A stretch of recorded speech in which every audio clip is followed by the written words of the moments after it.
บ้านลากเนื้อเนี่ยก็มีอยู่ประมาณ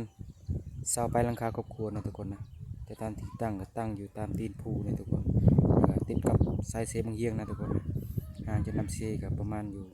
20 เมตรนี่แหละทุกคนนะที่เขาแนมเห็นนั้นมันจะเป็นสายเซบางเฮียงนั่นนะทุกคน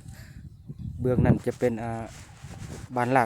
กใหม่นะทุกคนนะจะมีเส้นทางนะทุกคนเส้นทางจะออกไปปุ๊บเวียดนามด้วยนะทุกคน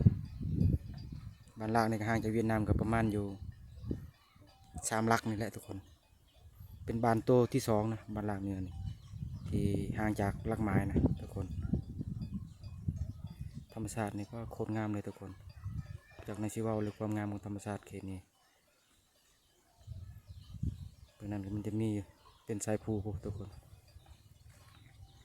ลงไปพุ่นก็จะเป็นภาคตะวันตก